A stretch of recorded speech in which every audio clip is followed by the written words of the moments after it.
Freeview Weekend, brought to you by 32red.com.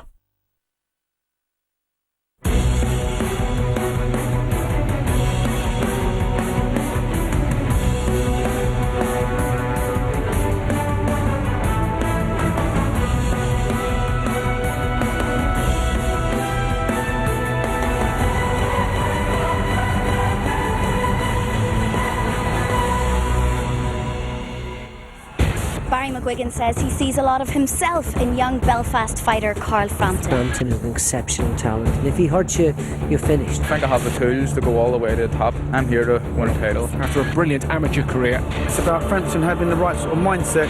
He was Ireland's prospect of the year. Carl Frampton. Carl Frampton.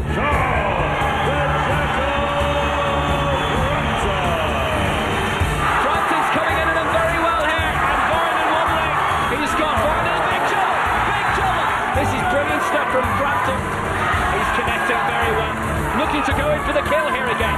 So sharp, so secure, so over. People were asking questions, you know, what gives me the right to have a build so early, but I think it just proved the reason why. So through the first 7 stages on the long climb to the top, but this young man does not look too bothered by the hype, does he? And he knows better than anyone that the higher he goes, the harder it is going to get. Belfast's brilliant super bantamweight prospect, Carl Frampton, returns to the Ulster Hall. The job tonight for Frampton, live on Setanta, Ireland, is to see off Gavin Reid and to set his sights on higher things in 2011. Hello there, it has been a stunning start to Frampton's career, no question of it, and it is hard to keep a lid on the hype and the expectation, but that is what we're here to do. And even if he does win well tonight, as everybody in Belfast is hoping, the tests are sure to get harder in a super competitive super bantamweights division. And nobody knows about the strength in depth better than the former world champion. Our old friend Duke McKenzie's back with us.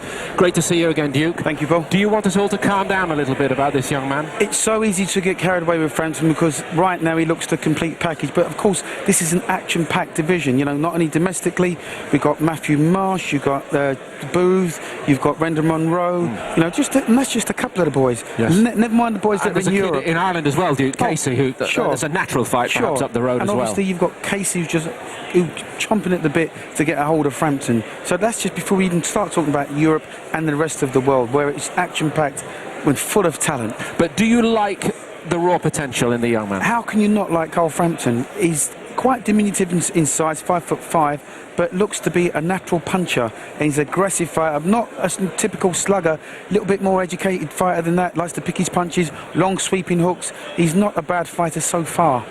Nice. So far, got that. Duke will be examining him in more detail on his form so far a little bit later on the show. Also with us tonight, Steve Bunce is on the team, and with Steve, another very familiar face.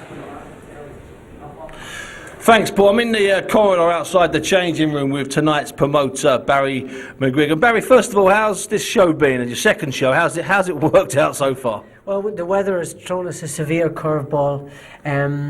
We have 2 fighters sadly stranded in Kiev, and we've got to get them back home. They're on their way back to Georgia, Tbilisi, and we now have got 2 of the boxers actually boxing each other, which is a bit disappointing for some of the fans, but ultimately we have done the best job we can. We now have 5 fights instead of 6.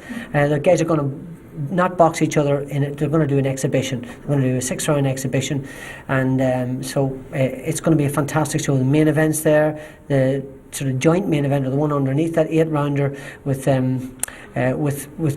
Stephen Haughian and Dave Ryan, and then we have 2 6-rounders as well. So it's all going to be good, Steve. And easy for Carl Frampton, he can just put a pair of skis on and scoot here in no problem. So no matter how bad the snow was, you knew he was going to be here weighing in. Exactly. Well, of course, he doesn't live with mum and dad anymore. Him and Christine live out the other side of town, but he's actually staying with his own mum and dad for this fight, so he doesn't get stranded. So it's all good to go. Now, Barry, when you used to fight, you know, there was sort of around you, there was a bit of an aura in the build-up to your fights. People couldn't get close to you, and you were very intense. How are you feeling as a promoter, especially as you're close to Carl? Well, in fact, in many ways, I get lots of butterflies in my tummy, exactly the same as it was for the fight. So when the fight actually happens, I say to people beforehand, Stephen, you'll understand this, I said, don't be upset if I look like I'm ignoring you. Please don't be upset if you think I'm being short with you, because I've got 100 things in my head, and it's much more difficult to handle than just thinking about your opponent and everything else. So it's certainly more complicated for me, but I'm enjoying it. It's a real buzz, and this kid can really fight. That's the bottom line. And what's Carl like in the 6 hours, the 2 hours, the 20 minutes before a fight? The incredibly good thing about it, he is the most calm individual I've ever seen in my life. He is absolutely phlegmatic, no emotions, brilliant, and he will be very confident tonight, although he knows he's up against it. Barry, thanks very much. Paul, back to you and Duke. See, Duke, the thing about taking a talent to the top in boxing is it is a team that gets a man there always, and you had Colin Smith as a trainer and the great Mickey Duff. How significant do you feel it is that Frampton has got McGuigan behind him? Well, he couldn't want for a better role model. Let's get it right. Freddie Roach does that for Amir Khan and Manny Pacquiao, right? McGuigan can adopt a similar kind of role for his young fighter. This guy is going to need guidance because the expectation is so great. He's following in the footsteps of the great Barry McGuigan. McGuigan wasn't just an ordinary fighter. He transcended boxing from this side of the world. So if this kid can carry the mantle like McGuigan did, this country's in for a great treat. Thank you, Duke, for the moment. Much more from Duke and from Steve Bunce as we go tonight, but we will get the action underway here in Belfast with the Irish welterweight champion. It will be Stephen Haughian. For commentary tonight, we've got Harry Hawkins alongside Will Downing at ringside and our MC, Craig Stephen. Good evening, ladies and gentlemen in attendance here at ringside, and a very warm welcome to you, the viewers, joining us at home live on Setanta Sports.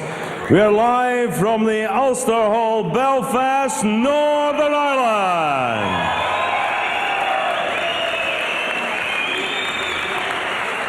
This evening, ladies and gentlemen, Barry McGuigan, in association with our sponsors, the Daily Mirror, Hastings Hotels, the Ulster Hall, CIMAC, the official UK distributor for Adidas boxing equipment, EventSec and Setanta Ireland, are very proud to bring you an evening of championship boxing action. We kick off our live broadcast with our welterweight contest. Would you please welcome to the ring now, from Derby, England, Dave Rocky Ryan.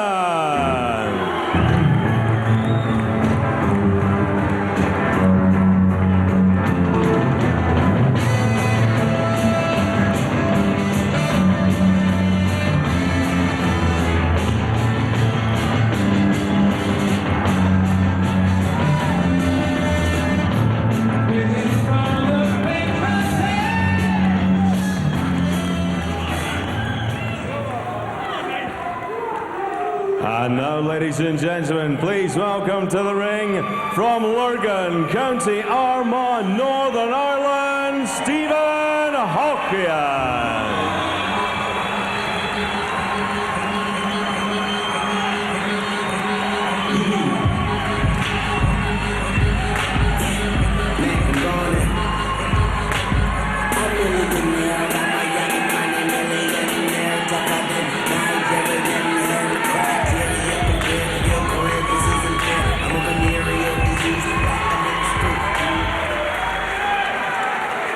Ladies and gentlemen, all officials appointed by the Northern Ireland Area Council of the British Boxing Board of Control, steward in charge, Mr. John Williamson, our medical officers are Doctors Malik, Nutt and Lindsay, timekeeper at the bell, Mr. Dale Elliott, and the referee in charge of the action from Belfast, Mr. Paul McCullough.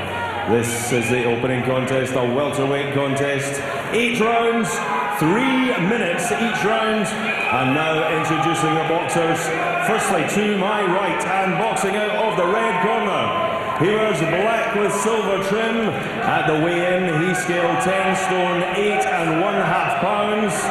Coming to the ring, 12 contests, 9 wins, 2 wins inside the distance, with only 3 defeats. He comes to the ring, a former British Midlands area champion from the city of Derby in the East Midlands of England, Dave Rocky Ryan. And opposing him across the ring to my left, and boxing out of the blue corner, winning silver shorts reflection.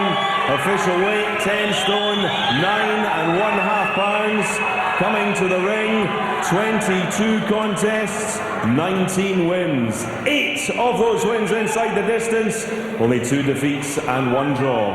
He is the current Irish welterweight champion from Lurgan, County Armagh, Stephen Haughian. The referee, Mr. Paul McCullough, will issue final instructions.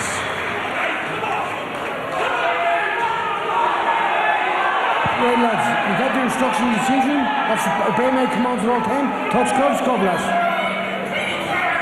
So let's get the action underway with 8 3-minute rounds. A rocky road to Belfast for Dave Rocky Ryan, the welterweight fighting out of Derby. His 13th fight, 9 wins, 3 losses, never stopped so far against Stephen Haughian, who after 22 fights has 19 wins, 2 losses, again never stopped. This one could go the distance. It is a 8-rounder at welterweight. Haughian weighing in just about 2 pounds heavier than Ryan. 10 stone 9 and 14. Ryan 10-8 dead. This should be an intriguing, interesting one. Although Ryan has lost his last 2. Went the distance on points, beaten by Kevin McCauley for the Midlands area welterweight title. And fought Michael Lomax before that. Should be Harry Hawkins. Interesting and long. Yeah, both boys are very evenly matched. Dave Ryan has stopped a couple of good undefeated fighters on his way to this fight tonight. Stephen Haughian had a very good win here in the Ulster Hall last September against Steve Mitchell, and I think that will give him a lot of confidence. And you know, I'm hoping it was a good right hand by Stephen Haughian.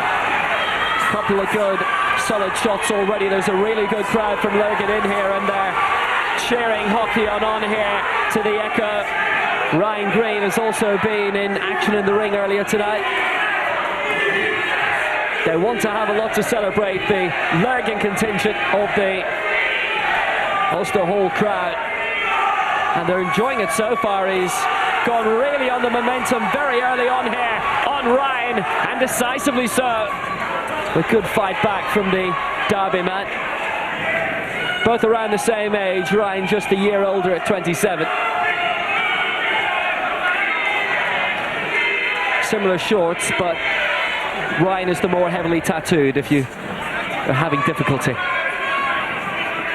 Good stuff so far. Good start by Stephen. Caught Dave Ryan with a couple of very good right hands. Stephen's not noted as being a big puncher, but he certainly rocked Ryan right to the boots. Just a bit of grabbing by Ryan that forced Haughian into the corner. He's only ever lost twice in his 2 fights that have been 4 belts, and both at the King's Hall. Irish welterweight champion, having seen off Billy Walsh, 3rd round knockout in Craigavon, February last year. Man who packs a very good punch and who has contributed nicely in the opening round of 8 so far in this welterweight encounter. Dave Ryan has been very, very wary. Rocky remaining very solid. Decent opening round. Could be a long way to go in this one.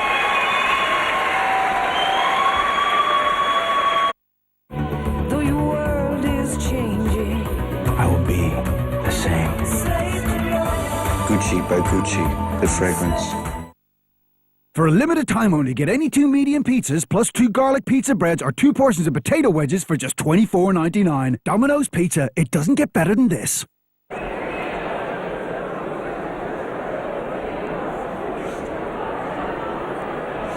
Very solid opening round between Stephen Haughian and Dave Ryan in this welterweight encounter. Harry Hawkins. Very good and impressive start by Stephen Haughian. Stephen not noted to be a fast starter, but there's a right cross there, just catching Ryan. And corners 10 seconds. I think that's where he had most of the success. Another good right hand, as you see there from Stephen. A very good fast start and a promising start for Stephen Haughian. Seconds out. Round 2. Into round 2, very crowded corner of Rocky Ryan. Clifton Mitchell, his trainer in Derby, where he's based himself for a lot of his career, a lot of his more recent fights, few of them coming at Pride Park, including a very good points win over Denis Siratovs, who's fought in Ireland quite a lot, that coming back in 2007. Very good opening round it was for Haughian, very good round overall. Haughian is part of the Breen team, has sparred with Paul McCluskey, Irish champion, but twice defeated in battles for belts at the King's Hall. First against Giamario Grassolini, Christmas 07. That was for the IBF Intercontinental welterweight title. Won the rematch a year later in Castlebar, and then beaten recently in June at the hands of Kevin McIntyre for the Celtic welterweight title. That was a good body shot though by Haughian. He's rebounded very well. He got into the first Barry McGuigan fight night here. The very good points win over Dean Mitchell, not having won his 2 previous fights, but he's rebounded well. His career is back on track and looking to improve that all the way so against Dave Ryan tonight. Yeah, Stephen, I suppose his best weapon is that jab, and he's jabbing very well, keeping Ryan at the end of that jab, and then that lets him unload that big right cross, which he's having a bit of success with.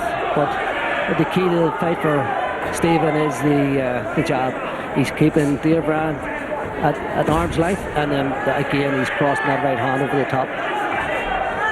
Haughian has kept Rocky Ryan at bay up until now, and the Derby man is coming in very heavily, and he's trying to go in for the kill already. Haughian working hard to keep him at bay, and referee Paul McCulloch has divided them, but that's the most dangerous that Ryan has looked in this fight. Haughian very much under the cosh in this second round. Just like the England Ashes team, the tourists not doing too badly in this one. Oh, very impressive right hand from Ryan, and certainly had Haughian in trouble. Dave Ryan has stopped a couple of undefeated opponents in his career, and he's a very dangerous opponent, as Stephen just found out. I thought Stephen had him on the back foot, and then suddenly he let go. Good right hand, left hook, and it's a very even round up to now. Haughian having to work hard to level things out in this second round. Ryan has a very good record. Both men have never been stopped in the ring, though they have both had just once or twice in their very professional careers occasional disappointment. Haughian has won only one of his last 3 fights, but 6 in a row prior to that, and the only 2 defeats of his career, which is in its 23rd professional fight now, have come in title fights.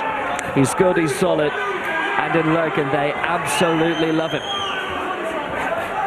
Ryan has brought a lot to the table in this. 2 rounds in.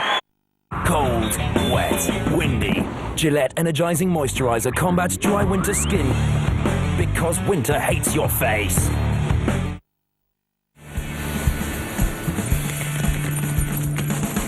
Need a number nifty? Nifty. Call 11850.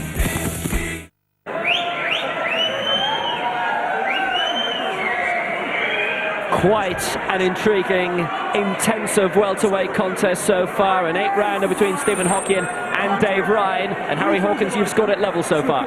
Yeah, I think Ryan had Stephen in all sorts of trouble in that round, and just for the punching power alone, I give him the round 2. I had Stephen a winner in the first round, so around the pace at this stage. Really good contest, and for quite a bit of that early on in that second round, Stephen Haughian was in quite a degree of trouble. Very impressive points winner here by 4 rounds, 59-55 last time out. Into round 3 we are now at the Ulster Hall. A couple of very good wins inside the distance last year against Billy Wallstatt for the Irish welterweight title in Craigavon. And later on around Easter time, and York Hall, Bethnal Green over Drew Campbell. Solid points victory over Dean Mitchell last time out, which gave him a lot of confidence, but that and the body somewhat dented in the opening 2 and a bit rounds by Dave Ryan.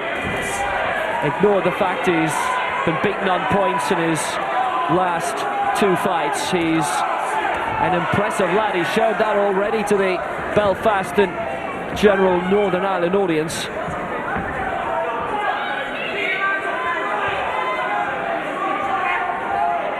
Haughian's done well to keep him at bay, and he's made sure this third round has been a bit quieter so far. Stephen Haughian's strengths are his boxing ability. I wouldn't say punching power, but his best shot is definitely the jab, and he should be just boxing here because he should take note that Dave Ryan has never been stopped before, and it's not going to be an easy job trying to stop him. He should stick to his boxing ability, work behind the jab, and get the right crosser behind that, and take it round by round, one round at a time for Stephen Haughian. Looking to build up for another couple of assaults on belts. Celtic Crown, the assault for it ended in disappointment back in June, but bounced back and recovered very well from there. John Breen was saying ahead of the last fight against Steve Mitchell, it was just all about getting things firmly back on track, and they did that impressively. It's a very good points victory, and if he is to secure the same again against Dave Ryan, he will have been majorly tested. We've seen some good contests already here this evening,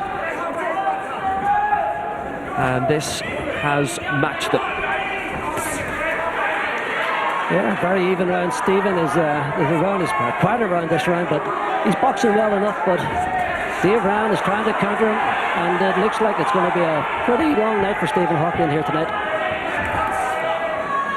Ryan, on occasion, especially in this round, he's just picked off a couple of punches and then just strolled away, as he did a few moments ago. Now trying to do the same and just get Haughian back against the ropes again, as he did very early and dramatically on in that second round, which the expert alongside me is given to Dave Ryan. Yeah, Stephen's boxing well enough this round, but Dave Ryan's countering very well, and you can just see he's just waiting. Stephen throws that left jab short. He's ready to come over the top with the right hand. And in the ascendancy towards the end of round 3, tight, very tight. It's so important to make someone happy. Make just one someone happy. Only Vodafone gives you free calls and texts to over 2 million people, plus smartphones from only $59.99. Make someone happy this Christmas. Vodafone.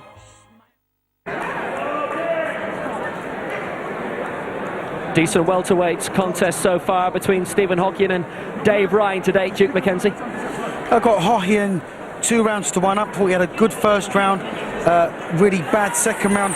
Ryan went back to his corners, got instruction from former British heavyweight champion Clifton Mitchell. Told his charge to get his left hand up, and since he's got that hand up, he's made all kinds of problems now for Haughian.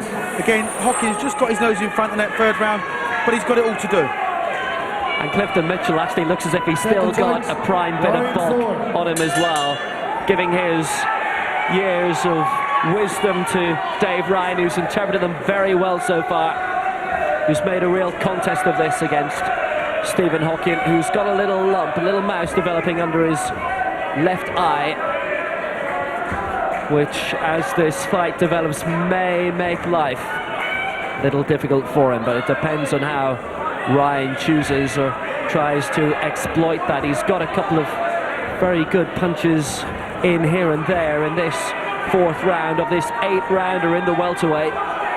Slightly reduced card because a couple of the Georgian fighters competing in this are stuck in Kiev. Haughian trying to get stuck into Ryan, and Semra as far towards George as he can. Got him against the ropes on that occasion, which Ryan has done a better job of in the contest so far. Both boys are very well matched, boxing very similar styles, both using their jab, picking off and looking for the big shot. Stephen has the better right hand at this stage, but both boys very similar, not much to choose between the two. Very good narrow contest, and what Barry McGuigan's been saying ahead of his 2 bills, trying to get his fighters, the home fighters, as well matched as possible. Get some good old-fashioned matchmaking on and give people a bit of a thrill, keep them on the edge of their seats, not be assured of a definite hometown decision. Haughian's been put through the ringer by Ryan so far. But now Haughian is trying to put the foot down and get Ryan against the ropes, but on the 2 or 3 occasions in which he's done that in his fight, Ryan has managed to skip away after a second or two. He's interpreted things very well, and now he's trying to plough back in similar fashion on Haughian. It's needed an intervention from Paul McCulloch, who has generally let the fights so far flow quite well. We had to have an exhibition earlier between Troy James and Jamie Conlon, who are at different weights, which kept the crowd entertained for a quarter of an hour. Just ahead of this, it was a non-competitive fight, just an exhibition. This is anything but good stuff. Yeah. Good right uppercut from Ryan, just as I thought. Stephen was starting to get the measure of things, and then he's caught with the right uppercut, but he's boxing well behind his job as Haughian, and he's going for him now, trying to get him against the ropes right at the end of this 4th round. Literally Ryan this time at the end of round 4, saved by the bell.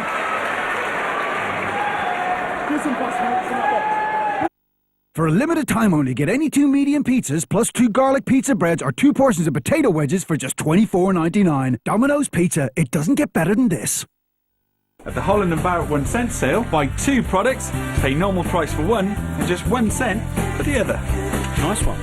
You won't get that anywhere else. Yeah? Stop. Boom. Stephen Haughian being mocked down by his trainer John Breen after a tremendous finish to the most recent round, round 4. Did very well here, Harry. yeah, I thought Stephen just forced the round, did most of the always on the front foot and pushing Dave Ryan back, and that's why I would give him that round. Not a lot in the round, but Stephen's doing the right thing. He's backing Dave Ryan up and looking for the big right hand cross. Into round 5 of the 8 in this welterweight contest, and just glancing at the notes of Harry Hawkins, he's given 3 rounds to Haughian, 1 to Ryan, but it's been very, very narrow stuff, and that second round in particular for Ryan shows that he is a man of major danger. He's the Midlands area welterweight champion from last year, having defeated Scott Evans in a second round knockout. What is it about the second round with him? But he always just seems to get the foot down. That was a very good right by Ryan, and he connected well, but it's forced the response from Haughian, and quite an impressive one to put the foot down once more. It's a contest in which the ascendancy could be gained at any time. It's one of these knife-edge encounters in which you wouldn't want to confidently back either man. Yeah, very close fight, Will.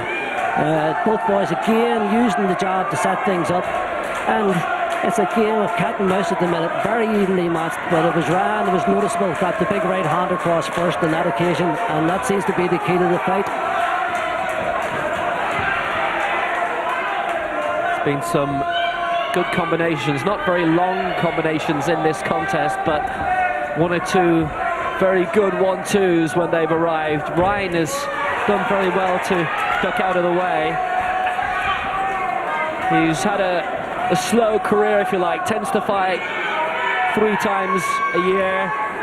Went pro back in 2007 with the victory against Denis Siratovs, who had a record of 0-6 going into that.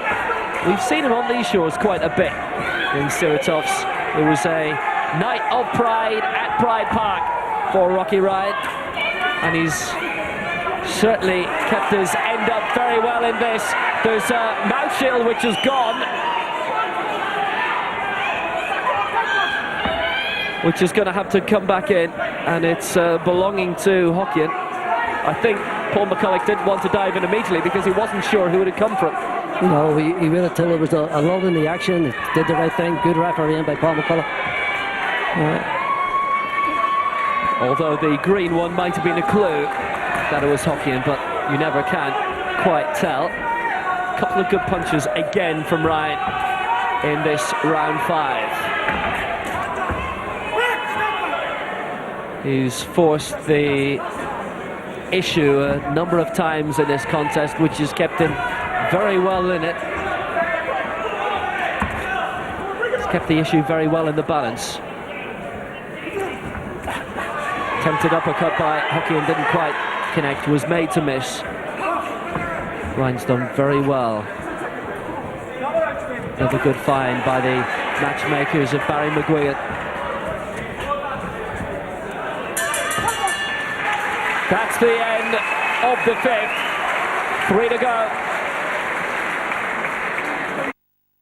Though your world is changing, I will be the same. Gucci by Gucci, the fragrance.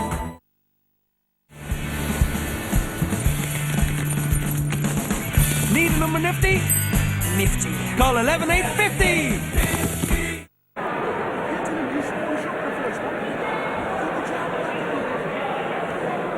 Main event is on the way. It's for the Celtic super-bantamweight title. Carl the Jackal Frampton in action next against Aberdeen's Gavin Reid. But here at welterweight, still narrow stuff between Haughian and Ryan, and some very good hits. Yeah, great right hand there from Dave Rand. Caught Haughian flush on.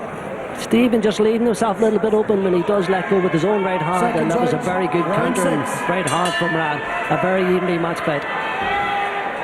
A reminder as we enter round 6 that neither man in their professional careers has yet been stopped. Haughian is in the predominantly silver shorts. Dave Rocky Ryan from Derby in the shorts which are mainly black.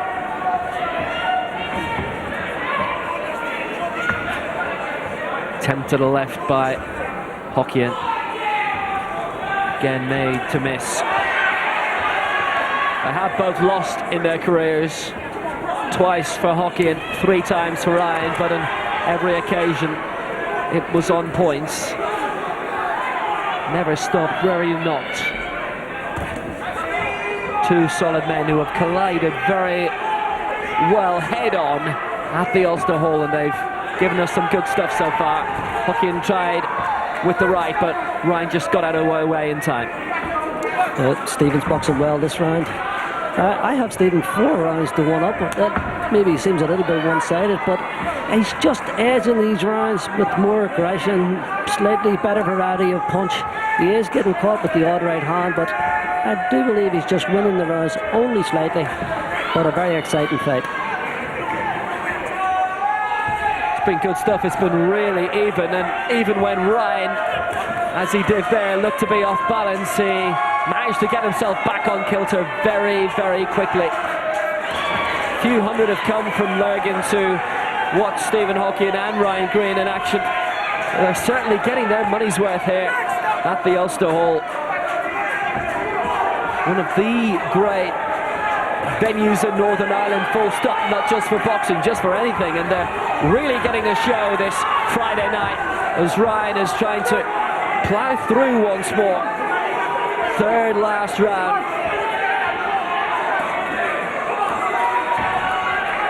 Interesting stuff with Haughian just trying to make his mark once more. Neither man really showing signs of tiring either yet. No, and it's originally this fight was to be made over 6 3-minute rounds, and it has been put up to 8 3-minute rounds, so I just hope that none of the boys cut short their training in the gym, because the last 2 rounds are going to be very interesting, although I do think Dave Rand is starting to tire a little bit more than Stephen Haughian. 4 bouts plus an exhibition this evening. It was originally a 6-fight bill, but bad weather in Kiev and diverted flights did for 2 of the contests, so Troy James and Jamie Cunliffe had to go in the ring against each other, entertain the crowd, but not as much as this. This has been terrific, engrossing stuff so far in the 6 rounds that we've seen. Very difficult yet to decisively judge a winner.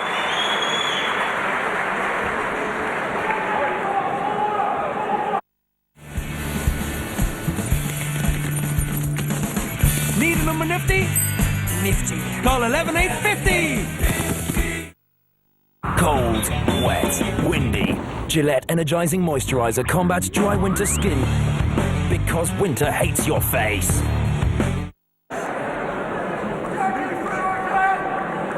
Stephen Haughian and Dave Ryan in the middle of a really good, tough, tense welterweight encounter so far.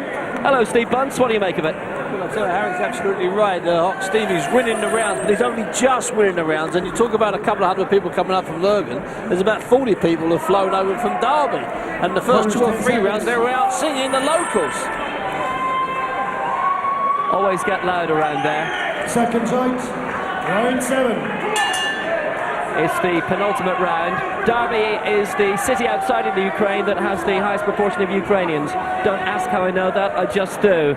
Ryan's done really well though in this contest so far, and well, we could have had a couple of Georgians who are stuck in the Ukraine, which has caused a bit of a problem for this bill, and Dave Ryan is causing big trouble for Haughian in this encounter. He's really been made to work for this result if he gets it, if he can go the distance. Ryan in his 3rd most recent fight with a good solid stoppage, only 2 rounds in of Scott Evans, and there was a belt up for grabs that for the Midlands area welterweight title in the UK. He's a good fighter, he's trying to make his way back up the ladder again. It's only his 13th contest, a lot less experience than Stephen Haughian, even if he is a year older. What experience he has, he's used very well, and there's still little passages as the fight goes on. They are lessening, but he's still maintaining his danger. Haughian, though, made a very good connection. Yeah, good job by Stephen Haughian. I'd like to see someone of the 2 boxers just doing a little bit something different. They've kept working the jab and looking for a big right cross really the whole way through the fight. I'd like to see someone now just dropping to the body and then maybe finishing with a left hook over the top to the head, and I think it'll bring a bit of success. We're saying that Stephen has just went jab to the body. You know, if he finishes off with the right hand over the top, I think he just needs to vary things up. Just doing enough to score and pick off vital punches as this fight has developed, which has reached the penultimate of the 8. Certainly looks a much tired man now, Dave Ryan, in comparison to his frisky self in the opening couple of rounds. Started out of the way quite a bit in this 7th round, which again saw him strolling away a bit, but the big difference this time was he hadn't delivered a punch prior to that, just wanted to get out of the way of the attempted Haughian onslaught, which can still come. Delivered a solid right to the side of the head, did the Lurgan man.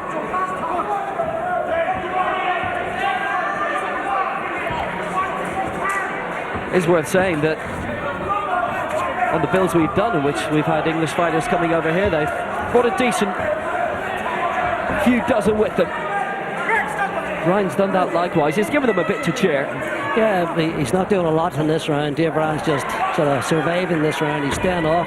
But Stephen finds him a very elusive target and has failed to hit him with the left hook and the right hand.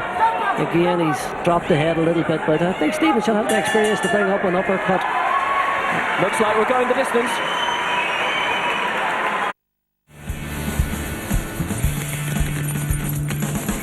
Need a number nifty? Nifty. Call 11850. Cold, wet, windy. Gillette Energizing Moisturizer combats dry winter skin because winter hates your face.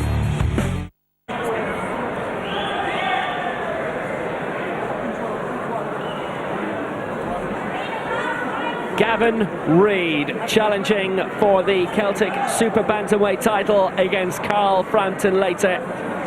That should be a doozy. This one already is between Stephen Haughian and Dave Ryan. Yep. Again, I give the last round to Stephen Haughian. It seems like a landslide, easy victory, but it's certainly anything but easy for Stephen Haughian. I do think Dave Ryan turned a lot in the last round, and I'd like to see Stephen throwing in a lot of right hands and maybe bringing in a left uppercut or a left hook to the head. It's been a super contest so far. The rounds which we reckon Haughian has won have all been very, very marginal. Dave Ryan definitely won one, maybe tied 1 or 2. Volume has definitely gone up for this final round as well. Ryan getting involved low down, and probably the message has come through from Clifton Mitchell in the corner that if you want to win this one, you're going to have to stop it, Dave. Yeah, I'm sure Clifton's told him that in the corner, but I don't think Dave has the stamina just to land that big punch at the minute. Instead, he's backed up Haughian on the ropes, but Stephen covered up well. Managed to get him out wide, but not for long. 2 minutes of this contest remaining, and another member of the Brain Machine has gone not always full throttle in this fight. He's been made to work and made to think by Dave Ryan, and has reacted positively. The interesting thing I'm interested in is that a couple of times you put down level rounds and then decided, actually, probably the homeboy's got it. Yeah, I feel the reason I'm doing that, well, is I feel that Dave Ryan deserves a little bit better than only the second round, which I give him clearly. And, you know, the more I look at it, it's still Stephen is pushing him on the back foot, still trying the, you know, the better variety of punches. So I just slightly made up my mind that, obviously, as Stephen is saying that, he just sort of spat that gum sheet out. I don't know where he needs a rest or not. But he's gone back to the corner, and it will be quickly mopped and watered and sterilised by John Brain. Tremendous trainer to have in your corner to steer your career. And in his 23rd fight, Stephen Haughian looks as if he's done the job in the final minute of what's been a really decent, solid, well-matched welterweight contest. Dave Ryan looks a very, very tired man now, and not like the frisky tyke of round 2, in which he caused Haughian massive trouble. The same setup again in this round. He's going in there. Yeah, Haughian pushing it back on the ropes, but not able to land that pelting punch. Paul McCulloch dived in to divide them, but because of illegalities more than anything else, it will come down 2 points, and both men's tremendous record of never being stopped as blood which has emerged from the nose of Dave "Rocky" Ryan in the final round. Redolent of his nickname namesake. Good job by both, well done. Haughian feels the decision when announced will be his. That was a really, really good contest. Yeah, I scored the contest. I scored the contest 79 for Haughian and 73 for Ryan. It was really good stuff, it was, and a bit of mopping having to be done by John Bree now. The sparring with Paul McCluskey, and quite a bit of it, looks to have done its job very well. It was really, really gripping stuff, this, for a lot of it. Yeah, again, there you will see that Haughian has pushed him back on the ropes, but quite unable to land the telling punch. Yeah, I think both fighters were very tired in the last 2 rounds, but Haughian did the more aggressive work, and that's why I give him the fight. Well, ladies and gentlemen, as referee Paul McCulloch brings the boxers together, he's asked me to ask you to join him in congratulating both boxers on a fantastic performance.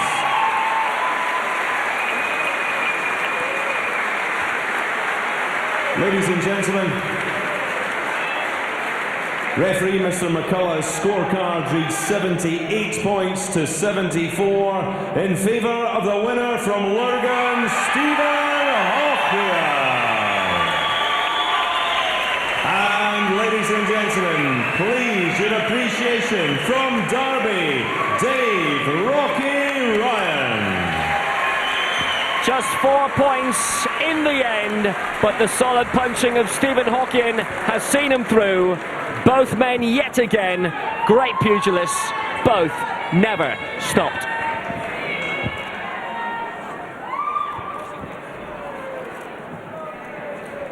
Well, Stephen Haughian has managed to make his way out of the ring, and he's beaten Paul Dempsey. Good night's work, Stephen. Congratulations. You started like you wanted it to be a short night. Yeah. Well, then you have to be sensible about it. You realise you're going the 8 rounds. What happened was at the start of the week I picked up a bit of a cold flu, and it's obviously what took the power out of me. It stopped my energy a bit. So let go in the first round and said pace himself here. He's never been stopped, you know, so play it cool. Well, you needed to, because he did demonstrate that he's been around the block a few times, Ryan. Yeah, good experienced customer, you know. He's former Midlands champion, so it speaks for itself. He's only 2 of his losses were on a point, and 1 was to Michael Lomax, who won the prize fighter, so he's been around. John, let's bring you in. The year the lad has had, it's been up and down in truth, hasn't it? But are you satisfied now that you've got this young man going forward again in his career? I do, yes, and thanks to Barry McGuigan. He's given 2 fights in quick succession. He hadn't fought for a year before that there, so a couple of more fights like that there, and Stephen back for title contention. And what do you feel, he's listening of course, but what do you feel he could go on to achieve? Well, he can win domestic titles, you win British Commonwealth titles, you know. Who knows? Once you want a title, you do improve on it. So if Stephen keeps doing what he's doing, like, he's a great record. He's only been beat 3 times, so again, 2 twice in a draw. But again, it's just, you know, it's an activity in some of the years where he wouldn't get enough fights. Of course, that's not easy, but I think it's also true to say it's a given when you work for this man that you are going to be fit all the time. That is clearly the case. Yeah. So, do you feel you've got the building blocks now to start to move forward next year? Definitely. After the loss to McIntyre, when I completely fought the wrong fight, I would say it's my only legitimate loss, because the loss to Grassolini, the Italian Jamari Grassolini, I reversed that one. The other one was a draw. The only legitimate loss to say would be to Kevin McIntyre. Yeah. And Kevin McIntyre, you know, he is a classy opponent. So it's onwards and upwards from here. But as he'll tell you on many occasions, it's sometimes it's the ones you lose that are more beneficial in the long run. Yeah. So well done tonight, really good night's work, and thank you for the entertainment. Thank you both. All right, and from Stephen Haughian, next it will be time for our top of the bill.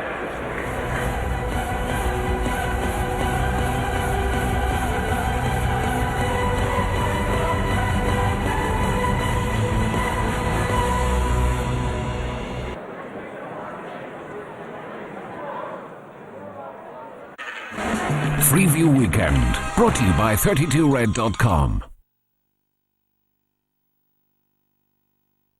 You never know what the day may bring. Get involved. Don't let yourself look tired. New Hydra Energetic Anti-Fatigue Moisturiser. Got it? Recharges the skin with moisture and helps fight 5 signs of fatigue. It works for up to 24 hours. So whatever your day throws at you, your skin can keep up. New Hydra Energetic Anti-Fatigue Moisturiser from L'Oréal Paris Men Expert. Look sharp, not tired. Enough said.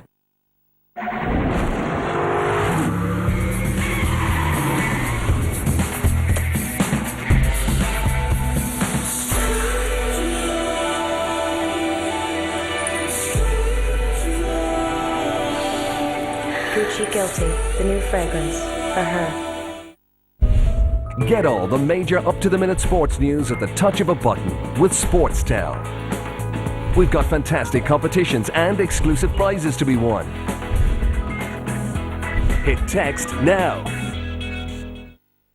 Is this the car of the future? It's made of lightweight materials. It uses fuel intelligently, and it manipulates the wind. But this is not a new car. This is every car we build today, created with efficient dynamics. It's our way of doing more with less. More driving pleasure, less consumption, more joy.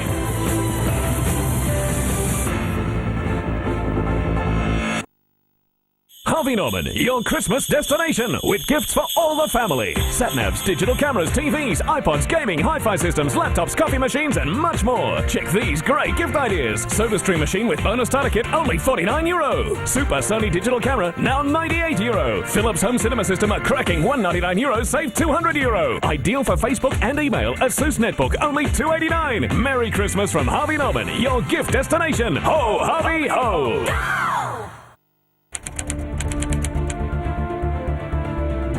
Yes, I do remember my first bet. It was on Crisp to win the Grand National in 1973. He was 15 lengths clear going into the final furlong. He led all the way. Red Rum came and beat him on the line. My next bet, Chelsea to win the Premier League. They're looking strong. What's your next bet? For the best odds, sign up at satantabet.com. For a few million euro, I'd walk from Dublin to Kerry wearing lingerie and stilettos, carrying my mother-in-law backwards. Why do anything to become a millionaire when you can just play lotto? The jackpot's heading for €2.5 million.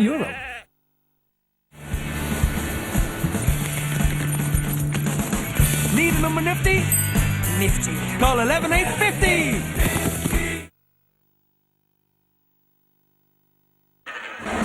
Freeview Weekend, brought to you by 32red.com.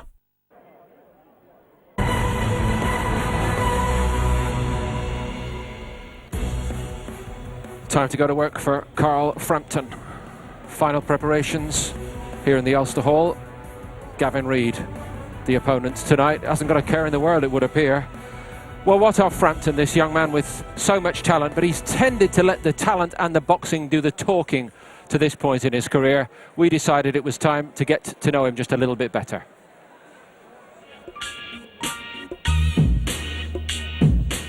Just went down. I'm from Tigers Bay, and my local gym is about, you know, a 2-minute walk from my house, so it was just there on my doorstep, and I went down with a squad of mates. I think my ma brought me down, and I just loved it. You know, I got the buzz for it.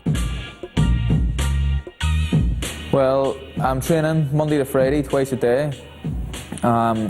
Once on a Saturday, and I have my rest day on a Sunday. And when I'm not training, I'm usually relaxing and playing with a dog or something. And that's about it.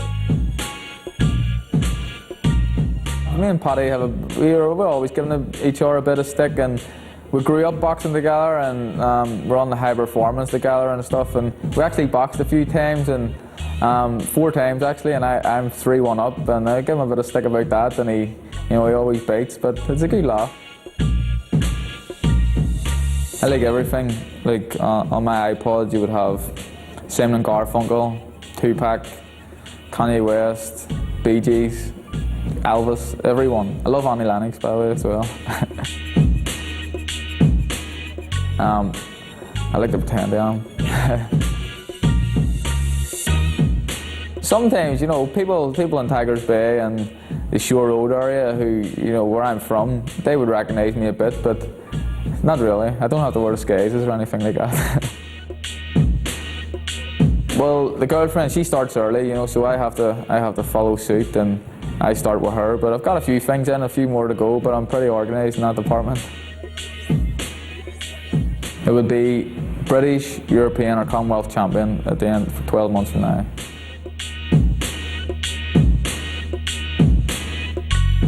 See, that's the young people of today. They're organised, they've got a plan. This is where the likes of you and I went wrong, not Duke obviously, but... They've never even heard of a combo bit of music, have they? Do you like the personality that goes with the talent that we've seen so far in the ring, far? You need personality for it. Simple reason, okay? Around Britain and in Ireland, there's probably 30 boxers with 6, 7 or 8 fights unbeaten. Okay, and we're featuring Carl Frampton tonight, and not one of the many champions, not one of the many guys who's about to fight for a title, or not one of the guys who's fought for a title fighting his way back. And the reason we're featuring Frampton is that we think, not just here at ringside, the people inside the Ulster, the people of Ireland, who obviously won the prestigious award, we think there is something else there. That isn't just a great talent in the ring, there may be something else there. And in modern sport, not just boxing, you need the 2 factors. Yes. It's no good being a demon in there and having absolutely nothing out here, and it's no good, as Aldi Harrison found, having everything out here and nothing in there. Let's get it right. And we hope this kid's got the 2. You saw the twinkle in his eyes when he was talking about his girlfriend. Now, that was good fun. The kid's got a good sense of humour. When we were here the last time in this ring, what was you, and I mentioned the Frampton form so far in his career, what was your assessment of what you saw against Voronin? Well, for a 7-fight kid, I thought that he looked reasonably sound, reasonably well groomed. You know, jabbed reasonably well through looping left hooks, occasional sort of body shots. This is early in the fight. Yeah, he likes to swing left hooks in. He's He's incredibly a hard puncher for a super bantamweight. But here you see he like doubles hooks, one to the body, one to the long leaping hook there, straight right hands. I mean, you know, a little pull of the head, another little tricks of the trade. Now onto the second round. Now onto the second round again, holding a guy hard, little attack to the body, just to confuse the guy, and back to the head. He's predominantly a headhunter, but this is all what he's got to learn as he starts to progress and move through the ranks. He can't just headhunt, he's got to go to the body as well. You know, big expectations on this kid, a McGuigan protege, so everybody's going to expect him to be a good body puncher. And, you know, he's in the transitional period. You can't expect too much, but right now he's doing the right things. I don't think it's a trade secret to tell everybody that when he first signed up with Barry McGuigan, Barry told me, Paul, he is an unbelievably heavy-handed kid. That's what it looks like there. It looks like he's not just throwing fists, it looks like he's throwing big rocks. He's got, like, not slow hands, but the hands seem slow because he's so heavy-handed. Every shot, he digs it in, and that's when he's most effective, when he's digging shots in. But does there need to be a variety there, Steve? Listen, there will be the variety when the guys are standing up and moving, then he can box. And he fought nearly 130 times at top level as an amateur. Paul, when you're competing, probably 40 of those, or maybe even 50, were in international level. Of course he can vary. He doesn't have to against the guys who are sitting on the ropes. He needs to hit them with big shots. Let me just say this. If he was a golden boy prospect in Los Angeles, 7 fights, knocking out a European champion like that, or one of the prospects with maybe one of the bigger promoters, not one of the newer promoters, we'd be raving. Okay, so we're trying to keep a rein on it here, and I think we need to. But adding to the expertise in the camp, it's all around him. He has Jerry Story, the master trainer. Final words from him for his man.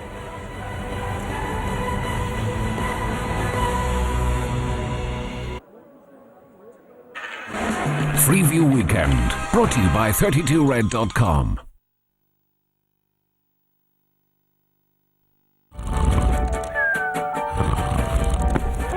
Here's an idea for anyone who wants to stop a noise as easily as this. Phones that you can silence just by turning them over. We call it HTC Sense. Hey, how are you? You're looking good. Thank you. Yeah, what happened? Did you go on vacation? No. It's your hair. Well, yes. I just have fewer grays. New XL5 from L'Oreal Men Expert. Our first brush-in hair colour. Blends away greys without covering them all. Easy to apply. It only takes 5 minutes and a few brush strokes to achieve a natural look. Undetectable. You got a haircut, right? No. New XL5 from L'Oreal Men Expert. A small change that makes a big difference.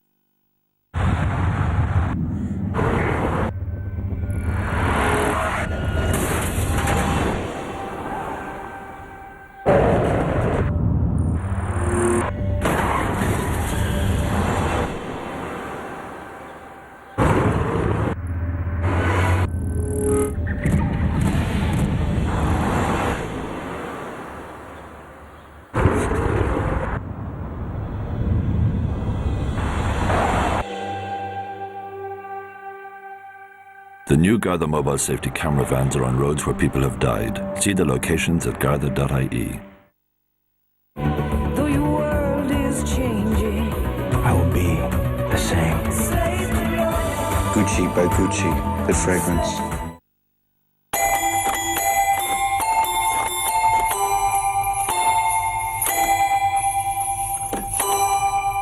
When you meet a friend for the first time, the easiest way to be is just the way you are. You are the controller.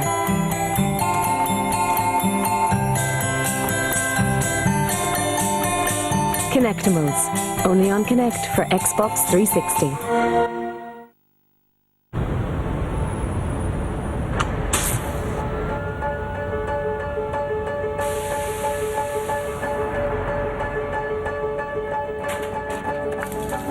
They say it's what's underneath that counts. You just have to know where to look. Maybe you have to dig a little deeper, strip it back, smooth it out, get below the surface, filter it. They say it's what's underneath that counts. You just have to reveal it. Uniquely brewed Miller Genuine Draft, cold filter to reveal the extraordinary.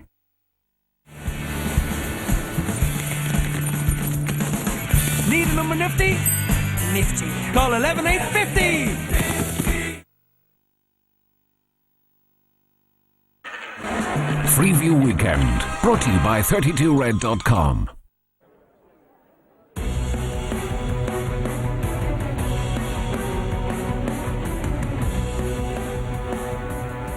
It's the final round of Champions League matches next midweek live on Setanta Sports, and a choice on our two channels each evening. On Tuesday, Werder Bremen Inter on Setanta Sports 1, and on Setanta Ireland and HD, FC Twente host Tottenham Hotspur.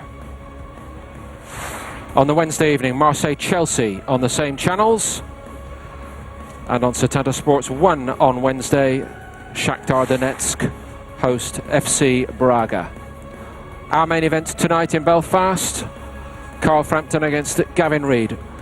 Cast your eye over the weigh-in for us, Duke. Well, as you expect, both boxers, or particularly Frampton, ripped to the bone and absolutely bang on the weight. Not a problem there. Been doing it for a while, the 32-year-old Reid, hasn't he? He certainly has. He's been around the block and some, but, you know, looks in good shape, looks confident, smiling. That's what you'd expect. So, he doesn't want to show any nerves. Steve, as a test, is it a fair piece of matchmaking tonight? Yeah, it's a quality piece of matchmaking. I mean, the last 4 guys he's lost to, Reid, have all been unbeaten. Let's get that right. 3 on points. Got stopped by Quigg, and Quigg's a guy that Frampton's really got there, because Quigg's unbeaten in 21. I think he's got about 14 stoppages, so he's a decent puncher, not a devastating puncher. He's had some comfortable, easy matches. Let's not mince our words. So what you've got is, I see Frampton and Quigg. I see that one. You know, I know I heard you and Duke talking earlier on about fights that might happen, and it's the one I fancy is the Frampton and Quigg. And what would be great, you have Ricky Hatton promoting in one corner and Barry McGuigan promoting in the other corner. What a clash that would have been. You can't ask for any more. That's a good fight for Carl Frampton. This show is subtitled One Step at a Time. I thought we made that clear today. 23-year-old Carl Frampton, not even 18 months as a professional so far. That 5-foot height, 5'5" height, Duke, and as you mentioned, he sits down in the crouch, and Reid with a comfortable 3.5 inches above him tonight. Well, it's hard to hit a small object, a small target, you know, but the only thing we're not seeing with Frampton just yet is enough lateral movement, enough head movement. You know, when you make yourself a small target, you want to be moving your head. You don't just be crouching down short where you can get nailed with long shots. You've got to get down short and move your head. So hopefully you might see that improvement in him tonight. Right, let's get on with it, shall we? Our MC, Craig Stephen, ready to go.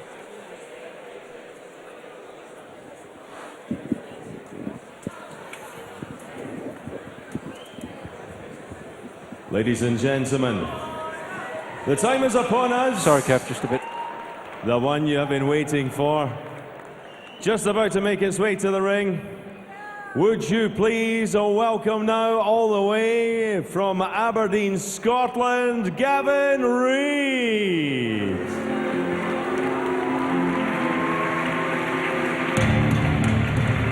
From the Granite City, now resident in the racing town of Redcar.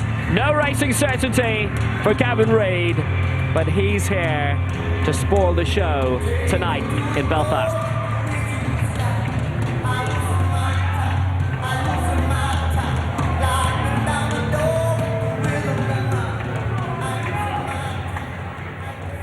And now, ladies and gentlemen, please welcome home to Belfast, Carl the Jackal Frampton.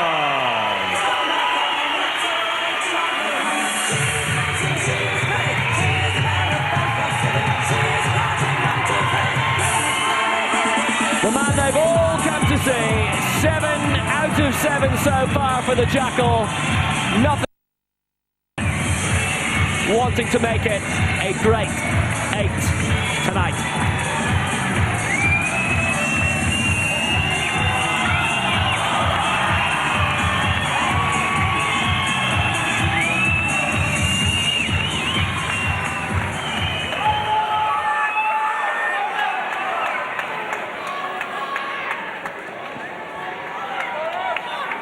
Ladies and gentlemen, we are at the Ulster Hall in Belfast, where Barry McGuigan is very proud to present the feature bout of the evening. 10 3-minute rounds of boxing, which will decide the vacant Celtic super-bantamweight title.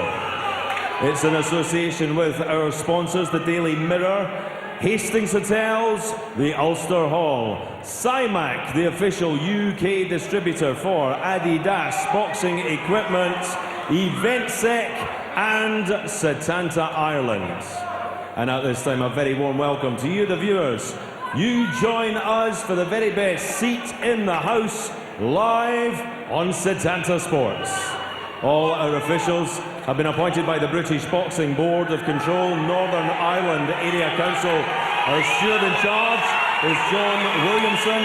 Our area representative is John Campbell. Our 3 scoring judges, judging the contest on the 10-point must system, will be our referee, and at ringside from Romford, Essex, Mr. Mark Green, and from Gillingham, Kent, Mr. Ian John Lewis. The timekeeper at the bell from Hillsborough, County Down, is Mr. Dale Elliott, and the referee in charge of the action from Fleetwood in Lancashire. Would you please welcome Mr. Steve Gray? And so, ladies and gentlemen, in attendance here at ringside, the officials are ready, the boxers are ready. Are you ready for the main event? This is In Between, and introducing firstly and boxing out of the red corner. He wears blue with white, official weight 8 stone 9 pounds 4 ounces.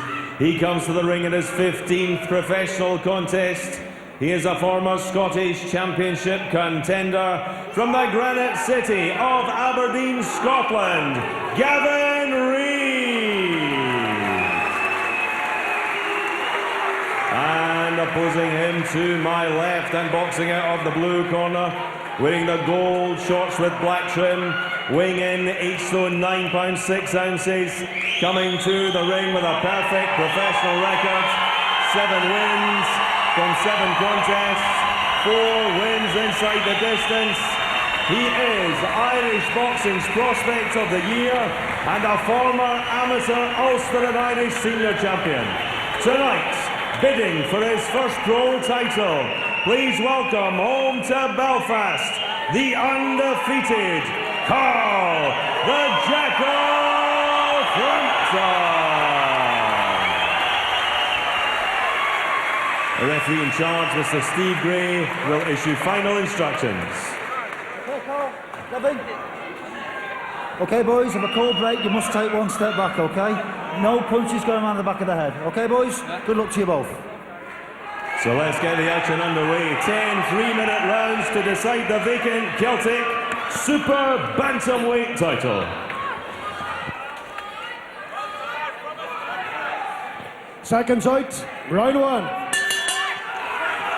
In this part of the world, is there a more exciting division right now than super bantamweight? The Celtic title is vacant. That changes tonight. Carl Frampton, 7 fights, 7-0 record against Gavin Reid, the now Yorkshire-based Scot. It's under the cosh already, 14 fights, 6-7 record with a draw at the York Hall, Bethnal Green, September last year against Ben Jones. It has suddenly gone very, very silent around this arena, only for it to erupt again. Frampton picking off a couple of early hits in this first round. His first attempt at a belt in fight number 8. Now the hits are coming in. First low, then high. Something to get the confidence going. I'm looking forward to this fight here tonight. Gavin Reid's a much better fighter than his record suggests. Very dangerous fighter. Throws his punches nice and straight. If he has a weakness, he does tend to leave his chin up in the air when he is punching, and I'm sure Jerry Story will have noticed that, and I expect the Carl Frampton to throw plenty of hooks over the top here tonight. Frampton had a good go there to try and bring Reid against the ropes. He's fought some really good solid names in this division in the past 12 months, but most recently Scott Quigg in the British super bantamweight title eliminator. Knocked out in 9 in what was a 10-rounder. Really dynamic, exciting division with some tremendous names in it. In Britain, in Ireland, in Europe. That was a beauty! That was a beauty! Followed by another on the right for Frampton. And he's followed up with a whole series of rights. And he's got Reid well against the corner here. Tremendous start in the opening round from Carl Frampton, and he's going for it already. We've barely had 2 minutes of boxing in this Celtic title fight, but he's got Reid in big trouble here. Yeah, fantastic array of punches there. Just the right hook that we were talking about, over the top.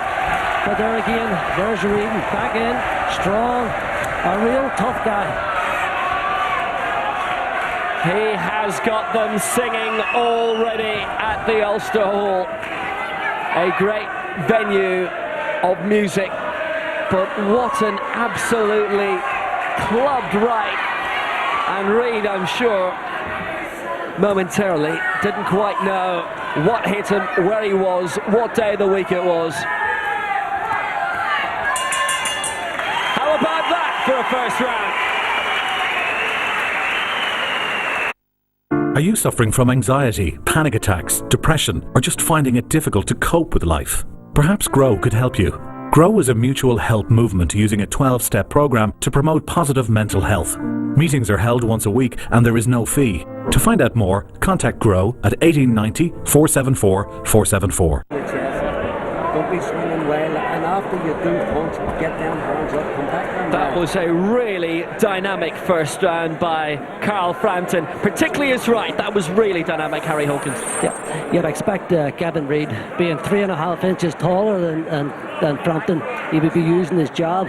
But his big problem is he knows if he sticks that jab out, he's going to get caught with a right hook or left hook over the top, and it's going to be a difficult night for Reid. How'd you score that first round? Well, it's a 10-9 round for Carl Frampton, without a doubt. Seconds out. Round 2. Gavin Reid maybe will be happy after a few seconds of that first round that there is a second round. What a tremendous start by Frampton, who's a real crowd pleaser, and when he gets those fists flying, they make tremendous impact. Reid from Aberdeen, needing a bit of a granite second round this, but now Yorkshire based, was in the prize fighter earlier this year, back in May, beaten in the first round, which was the quarter-final of the 8-man competition, beaten in that by a split decision by Ricky Owen. After that, fought Scott Quigg in that British title eliminator. He is a man who comes with a really good pedigree. Forget the fact he's lost the last 4, he's no wins in 5. Frampton is hoping to extend that run of bad luck and bad results, and has gone the right way about it so far. Good victory over Jordan Vasilov back in September 09, Reid's last victory, but there have been some very good points encounters in which he's been just narrowly edged out. Fought for the Scottish super-bantamweight title in January, was beaten by Davy Savage. Frampton trying to be very, very savage this evening. Certainly was in round 1. Frampton is very impressive in this round. The thing that's impressing me most is he's very relaxed. He's not going mad, going out of control. He's picking his punches with perfection, and those hooks are catching Reid body and head. Ducked out of the way very well when he needed to as well. He's got a very good centre of balance. 5'5", more or less the same height as Diego Maradona was. Very stocky, and he's using his movement very well, but Maradona never used his fist terribly much, never could legally anyway. It was a good left. And the defence working well for the Jackal. From across town in Tigers Bay, and he's just about filled the Ulster Hall for 2 big fight nights in a row. It's the 3rd boxing bill we've had since the Ulster Hall was redeveloped, and Frampton has been the bill topper twice over. And he's really showing us why. That was another good left, followed up by a series of rights, and he's got Reid in trouble here. Blow after blow after blow, and the former footballer Steve Gray calls an end to it. 2 rounds is all it took Carl Frampton this time. A superstar in the making. Midway through the second round, Steve Gray felt there wasn't much left in Gavin Reid, that Frampton wasn't giving him any time, and there is a very, very happy Barry McGuigan, who would have been proud of a job like that. Yeah, what a performance by Carl Frampton. He picked the shots, he was so relaxed. Even when he had Reid hurt in the first and second round, he didn't just go for the kill, he picked the shots to perfection. And I think a really good call from the referee. There wasn't anything coming back from Reid. He was hurt, and he is a tough guy, but a good call by the referee. Well, that is now 8 in 8, 5 inside the distance from Carl Frampton, and that was clinical, it was decisive, it was an absolute rout in favour of Carl Frampton. Jerry Story, Lauriers World Sports Hall of Famer. Are we looking at a boxing Hall of Famer in times to come? He looks brilliant. Yeah, great performance, and I think that sends out a message too. Sends out a message. Let's hear from Craig Stephen with the decision.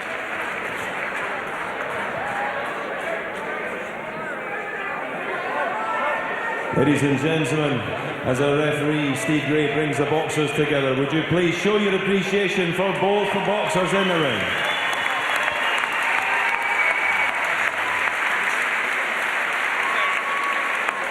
Ladies and gentlemen, our timekeeper Mr. Dale Elliott records an official time of 2 minutes and 29 seconds into round number 2, and referee Steve Gray stops the contest.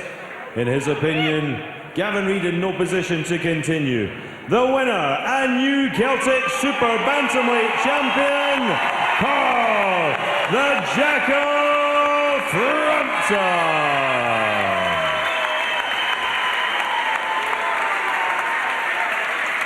Ladies and gentlemen, before we present the championship belt, please show your appreciation from Aberdeen, Scotland, Gavin Reid. And now, ladies and gentlemen, I am joined in the ring with Mr. John Williamson and Mr. John Campbell, who will present the Celtic Super Bantamweight title belts to the champion, Carl the Jackal Frampton. It's a little bit of history for Carl Frampton. His first title as a professional, it is the Celtic title, and he's got so little body fat on him, it's 2.8%. He was on the caveman diet going into this that the bet barely filts does the belt, and he absolutely clubbed Reid tremendously there. Yeah, a fantastic performance, which will send out a message to everyone in the super bantamweight division. Not forgetting that Gavin Reid went main rounds with Scott Quigg, and that was with Gavin Reid dismantled into a great performance and a big message sent out to every super bantamweight in Britain. Well, the referee used to play in the Northern Premier League, Steve Gray. Carl Frampton is definitely Premier League. He's with Paul Dempsey. Carl, many congratulations. Were you looking for more rounds tonight, or are you happy to keep stopping these fights in rounds 3, 2? No, I'm happy with that. As long as I get the win, that's all that matters to me. And I'm getting plenty of rounds sparring. I've been sparring John Simpsoner, who's boxing Martin Lindsay next week for a British title, and that's great sparring for me. I'd like to thank John for helping me out in the preparations. We'll talk more about what he's putting you through, Jerry's story, in just a moment or two. When you came into the ring tonight, there was an air of confidence, self-assurance that maybe seemed a little bit as though it developed even from 3 months ago. Yeah. Why is that? I don't know. You know, it's my first title fight, and although it's a Celtic title, and you know, I know in my mind it's not a major title, but after only 8 fights to win a Celtic title and being a 10-rounder, it's a big deal for me. And you know, Gavin Reid was a tough guy, and to get him out of there in 2 rounds, which no one else has done yet, other guys like Scott Quigg, even Stephen Smith at featherweight, to do that has made a big statement. Yes, and was it in your mind to make that kind of a statement? Because you are right, you know, he is a long way from being a beat-up journeyman, that boy. He knows his job, and he does tend to stay around. Definitely. Well, first of all was to get the win. I was happy with that, but in the back of my mind, I was hoping to do one better than boys like, you know, me and Scott Quigg are already getting compared, and it was in the back of my mind to do a better job than he did. Back to you in a moment. You don't even need to draw a breath, though, do you? Not blowing it up. It's because the trainer knows what he's doing. Another great job from you. Are you happy tonight? In general terms, I know it's a win and that's great, but in terms of the overall performance? Absolutely, we're delighted with this performance tonight, but it was a performance we were expecting. And believe me, there is a lot more to come from him, a lot more to come. This guy learns and he watches, and no matter what he sees, he's schooling, he's watching, he watched his opponent umpteen times, he knew what he was going to do, and he done it from A to Z. Great prospect and something for the people here to really get up and get out and support him 100%. Yeah, the halcyon days might be on the way back. Wouldn't that be fantastic? Well, I think they're back now. I think they're back. After his last two performances, they're back now. We'll get to the manager at the end of the line in just a moment or two, if you'll forgive me, Barry. We were told that you've been working very hard, not just physically, not just with your developing your technique, but you have actually improvised in terms of your diet. Yeah. Is this true? It's true. I've been on a diet. You call it the caveman diet, basically anything a caveman would eat, and you know, I got right down to my weight, no problem at all. I felt strong on the scales, and I looked big on the scales as well, where sometimes you'd look a bit sucked in, you know, your face and stuff, but I felt big and strong, and it's definitely working. I'd like to thank Shane McGuigan for all the help there, and Mary Hunter as well at DW Sports. She's my strength and conditioning coach, and she helped me out a lot. So do you get to blow out at Christmas or not? Well, I haven't enjoyed a Christmas now in about 5 years, with Irish Seniors always been in January, and my fiancée Christine's expecting a kid on the 14th of December, so I'm gonna enjoy Christmas for the first time in about 5 years. Fantastic. Barry, well done tonight. Congratulations. The other theme of the show tonight was to point out to everybody watching on Setanta that this is a stiff division, and we're only talking British and Irish at the moment. So what would be your ideal next move? My ideal next move, I'll tell you in January. We're going to think about this, Jerry and I and Carl. It's a very much a team effort here. We're looking at all of these guys. We're looking at Willie Casey. We'll be very interested in see how his performance against Kiko Martinez develops. But you know something, and it sounds extremely conceited, he's not the sort of kid that would say it. And Jerry is a very calm and reserved individual, very phlegmatic and doesn't say anything boastful. And I'd like to think that I'm more or less the same. But this kid is the best talent in the Four Nations, not a question of a doubt in my mind. He is a destructive puncher. He puts his shots together. He just doesn't put shots together and fight aggressively, Jerry, Paul. He fights intelligently. He fights defensively, he fights offensively, he can do it all. I've watched him in the gym, he's not the finished article, he's got things to improve on. He was an outstanding amateur. I love his style, people are going to love his style. He's so relaxed, he's not switched off, he concentrates, he put his shots together. He is a breathtakingly talented young man, and I see so much in him, and I love so much about him. And he's so nice, isn't he, Jerry? He's such a nice fella, such an easygoing guy, and he's not boastful, but very self-assured. He's got brilliant talent, and I just want to take him at the right pace. And we're looking at Scott Quigg, we're looking at the Walsh brother, we're looking at Murray, we're looking at Kiko Martinez, we're looking at Willie Casey. We're looking at all of these guys, and we're not fazed by any of them. Belfast is already behind him. Yeah.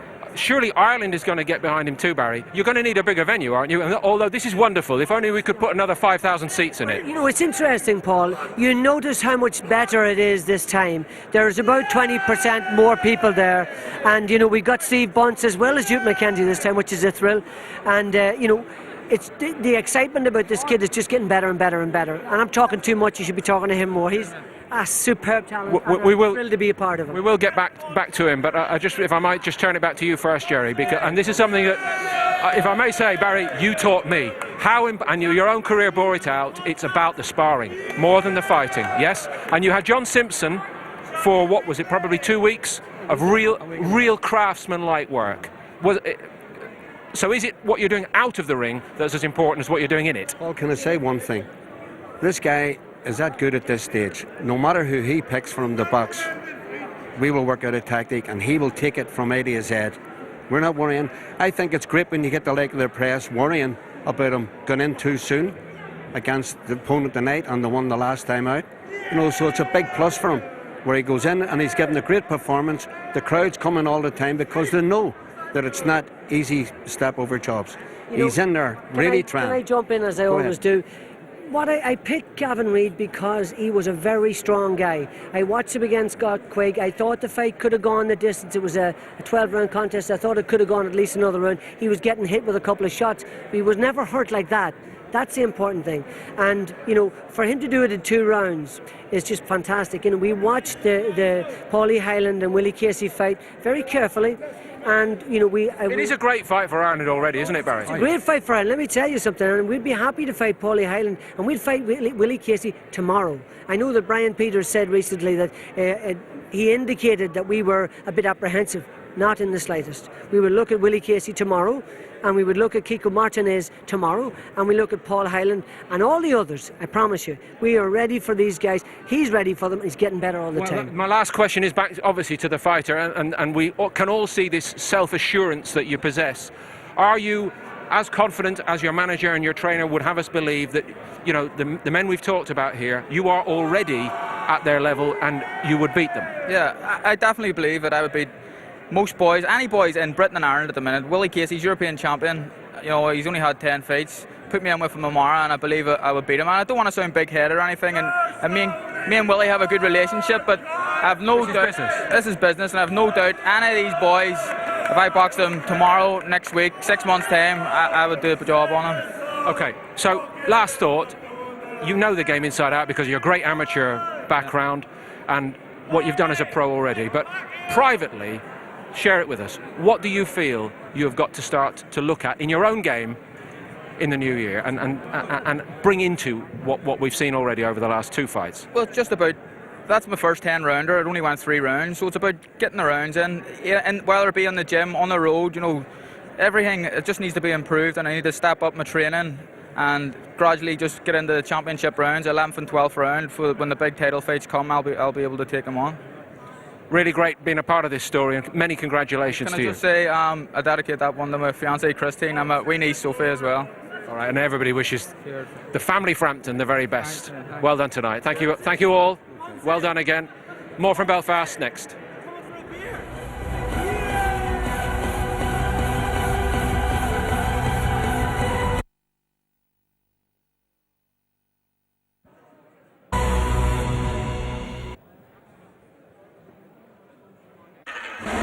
Freeview Weekend, brought to you by 32red.com. You never know what the day may bring. Get involved. Don't let yourself look tired. New Hydra Energetic Anti-Fatigue Moisturizer. Got it? Recharges the skin with moisture and helps fight 5 signs of fatigue. It works for up to 24 hours. So whatever your day throws at you, your skin can keep up. New Hydra Energetic Anti-Fatigue Moisturizer from L'Oréal Paris Men Expert. Look sharp, not tired. Enough said.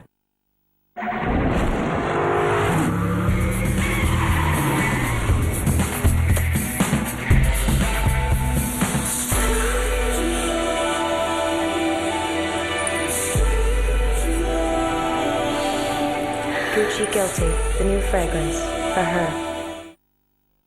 Harvey Norman, your Christmas destination with gifts for all the family. Sat-navs, digital cameras, TVs, iPods, gaming, hi-fi systems, laptops, coffee machines and much more. Check these great gift ideas. SodaStream machine with bonus starter kit, only €49. Super Sony digital camera, now €98. Philips home cinema system, a cracking €199, save €200. Ideal for Facebook and email. Asus netbook, only $289. Merry Christmas from Harvey Norman, your gift destination. Ho, Harvey, ho! That's better. It's so crowded. Noisy too. Got a cheese one? It's nice to take the weight off your feet.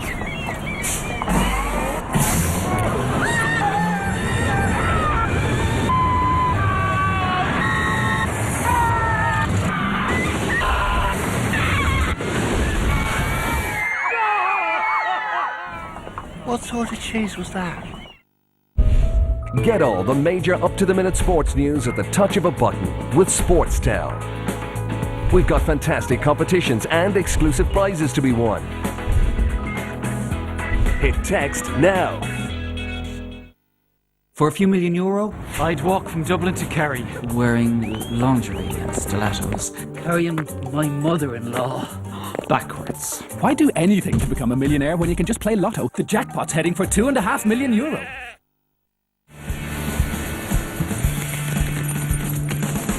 Need a number nifty? Nifty. Call 11850.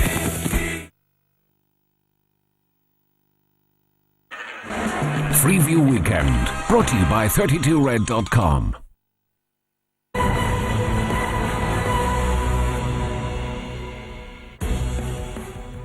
Gavin Reid has felt the force. Carl Frampton has got Belfast buzzing again, and it took him under 2 rounds. And that's how it looked for the manager. To you, Duke, next. First thing was, because people will see the result and say, easy night, blow over, they're building his record cheaply. Was that a credible opponent? Yeah, Reid was obviously a credible opponent. He wasn't a blowover. As I said before, he's boxed some top-class boys, and they couldn't do that to him in such a destructive manner. You know, what I liked about Frampton tonight was his calmness and his composure. When he had the kid hurt, didn't go crazy, picked his punches really well, double hook body, double hook head, right, sweeping right hands, and they're the punches you don't see, the ones that come outside of what they call peripheral vision. Sweeps it over and went straight back to the body, nice head movement, so the kid's starting to develop quite nicely. It's not uncustomary for a kid like this to become a British champion after maybe like 10 or 11 fights. In this modern day and age that we live in, when you've got that kind of ability, you don't have to hold him back, you let him go. Steve, on that first. Yeah, especially when you've had, as we mentioned earlier on, 130 odd amateur fights. Yes. And the last 5 years, he just mentioned it there, he's missed Christmas for 5 years, not because he's been a pro and not because he's a sourpuss. He's missed Christmas because he's been in the Irish elite squad, travelling to the Ukraine in the Irish elite squad at a training camp in Havana. That's no fun. That's not Santa Claus calling. That's really serious business. So we know for an absolute fact that this kid's got the pedigree. The fact that he's only had the 7 fights is almost irrelevant at a certain level. Okay, now you've got to remember that there's a guy called Guillermo Rigondo who holds the WBA title, who may or may not be fighting Willie Casey in Mill Street in March. That's been muted. I tell you what, no one's denied it. He's only had 7 fights and he's a world champion. I mean, he won an Olympic gold. And so I agree with Duke. The difference is you can train for 10 rounds, you can train for 12 rounds. In the old days, you could train for 15 rounds. So your body's ready for 10 and 12 and 15, but he's got to get the rounds. It's not his fault tonight that he hurt Reid so early, hurt him in the first round. And even then, as Duke correctly said, he did tend to pull back slightly. So he needs to somehow get 10 rounds under his belt. Now, the only problem is, to get the 10 rounds under his belt, he may have to take a jump. The right hand that he's thrown over the top there had Reid in all kinds of problems because he just couldn't see it. Even with a high guard, he just loops it round the back. And watch him now. Would this be fair? There is something in this performance tonight you cannot teach. And we were sat beside each other. We nudged each other. He saw the punch that would win him the fight very, very quickly. Undoubtedly. And again, as I said before, the right hand that he kept adopting in that fight, kept throwing it right round the back. You can't see it coming. And he throws it with real good speed and real good accuracy. And then when he catches the kid, he doesn't go crazy. He goes straight back to the body and starts his attack all over again. So he's starting to develop. How might Reid have kept him off a bit longer? Well, if Reid could have kept his chin down for starters and perhaps used a more educated jab, that might have helped him. But, you know, it was only a matter of time before Frampton closed him down and started to just pummel him with body shots and headshots. You know, you've got to like what you see. You can't not like it. I tell you what I think Reid was trying to do. I think Reid looked at the fact that this guy's only 5'5". I think he looked at the fact that he's got short arms. And I think he worked out that if I go out there with my hands held high and stand in front of him, I can push him back. He won't be able to get to me. And that was the mistake he made. I felt the physical power in this. This caveman diet, Steve. Hey, listen, don't laugh about the caveman diet. That's got him down to like 2%, 2.8 body fat. There's something about the way he throws his shots. He throws that right over the top, and it loops down. It's almost like he's got something attached to his hand. It gets pulled down by gravity. But what's more disturbing for his opponents, and fantastic for the fans, is when he throws those body shots. It's not a guy setting his feet and just throwing wildly. And I'm going to say it, and I'm sure they've been doing it in the Irish press. You may have even done it at the top of the show, when I was walking through the cold corridors here, having interviewed Barry McGuigan, there are huge shades of McGuigan in this kid. And that's why the people in here tonight, the people at the next venue, the people when we go to a bigger venue, they're going to be sucked in. They're going to be part of a journey. And that's nothing new in boxing. If I can just do a short history lesson here. In the 70s and 80s, Mickey Duff, Duke's old manager and promoter, the best, and sometimes trainer, he got all excited with John Stracey and Lloyd Hunnigan. And then Frank Warren got all excited with Terry Marsh. And then Barry Hearn got all excited with Chris Eubank. And then Mick Hennessy got all excited with Carl Froch. So what if Barry's getting a bit excited? We're excited, and the fans here, and as soon as he goes on the road, will continue to be excited. Because what, you know what may have happened tonight, Paul, on this cold and snowy night? I'll tell you what, well, I'm not asking, it was a rhetorical question. I'll tell you what's happened tonight. We've started a journey tonight. Steve, there is a... let's just compare to some of the British, Irish fighters that you did mention there.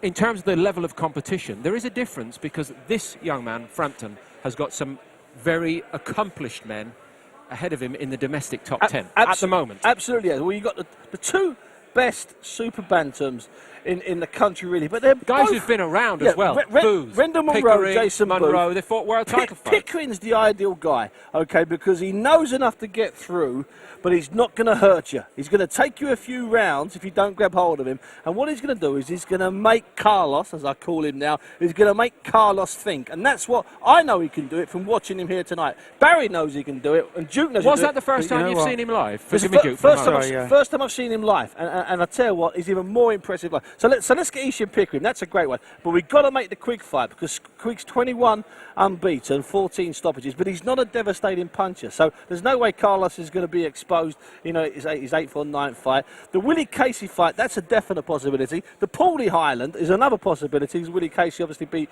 Paulie Highland. There are so many ways. I would avoid right now Jason Booth and Rendell Munro. I think they're too seasoned. I think they're too hard. These guys are seasoned, hard men. And when you see them up close, in my opinion, those two are just up. But the others, I agree with Duke, I agree with Barry, and I agree with Jerry. I'm agreeing with everybody, and I agree with Carlos. You can fight any of them. Well, that is a world record. I'll cut you off. Yeah, I was going to say, I don't see the Pickering fight happening. They're not going to come over here and fight him. Anybody that comes over here on a domestic level, with the exception of Rendell Munro and Booth, are going to get a hiding because this kid will beat anybody with support that he's got, with management that he's got, and with the ability that this kid has. He's going to take some real hold. I get the impression that you were far more impressed tonight than you were against Florida. You can see the development, you can see the improvement in him. You know, I said at the beginning of the programme, let's look for a little bit of improvement in the boy. So we saw a bit of head movement. You saw the right hand, which is much more well-educated shots today. It wasn't just swinging it. It was like Steve said, pinpointed into the target. And when he landed and hit the target, he followed through with combinations, and then he didn't go crazy. He pulled back and started his assault all over again. So you're looking for the development. You're starting to see it. You know, and he's not bouncing around anymore, planting his feet. He's just takes his time. And Paul, just briefly, another problem we got here. Okay, we're talking boldly about Munro. I think that's too bold. Booth possibly, Casey, Highland, Isham, and Quigg. The one problem we've got is you've got to find the money to pay those guys. Those guys come at a lot more money than Gavin Reid and us, Satanta, the Royal Us, because you've got to find money. You want good opponents. You want to push your fighters. You want to test them. You've got to dig in some pockets because you know what? If you pay peanuts, you get monkeys. You know that expression? You need to find some proper money to bring good fighters in. There is an answer to that, but I couldn't possibly go there. Thank you, Steve. Thank you, Duke. More from Belfast when we come back.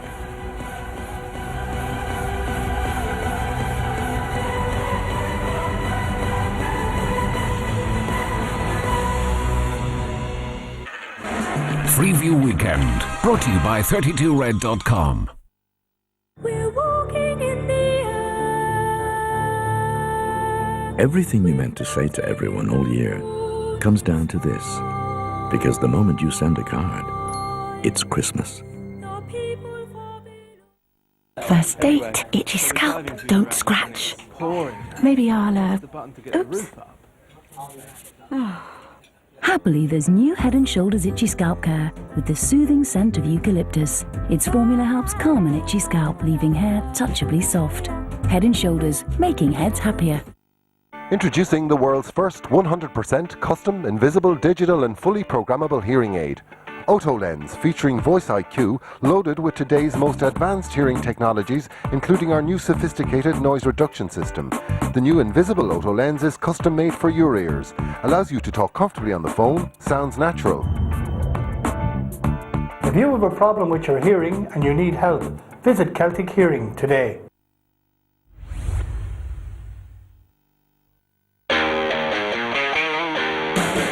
When you need to make the smart move, physically and mentally, make the move to Baraka every day. With a powerful charge of vitamins and minerals, Baraka helps you perform at your best. Baraka, the high-performance vitamin. Cold, wet, windy. Gillette Energizing Moisturizer combats dry winter skin because winter hates your face. And go. Surprise! I'm a keeper, because I ate the receipt. Next. Avoid bad gifts this Christmas. Come to Curry's for the new TomTom Via 110 with European maps for just €179. Pick one up and it'll take you straight to this HP laptop with 2GB memory and 250GB hard drive for only €399. Then finally swing by this 8GB iPod Touch with free charger for only €225. So for perfect presents and perfect prices, call into Curry's this Christmas. Take control of your future with a personal pension from Pax Asset Management. We offer our clients simple, accurate and up-to-date financial advice. The earlier you start, the better. You'd be mad not to. Register at pax.ie before the 31st of October tax returns deadline and you could win a luxury weekend away for two. Pax Asset Management. Manage your money, secure your future. Pax Asset Management is regulated by the Financial Regulator.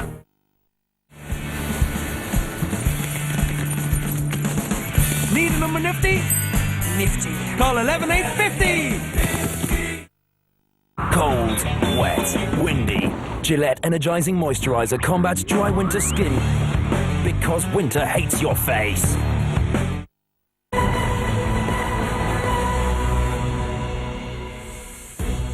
Emptying quickly here at the Ulster Hall, but who can blame them? They're all going out to the pubs all around here, these famous old Victorian pubs that you love, because there's plenty to celebrate tonight. Most of all, Steve, and Jerry Story referred to it, the sense that the great days could be coming back next year. Absolutely, and I agree with Jerry. I think the sort of suggestion is, oh, maybe next year will be a good year. No, last year was a good year. This year's been a good year. I know we lost Bernard Dunn last year, but this year's been a good year, and next year will be an even better year. It's been a slow build. It doesn't suddenly come. Irish title fights, they're up.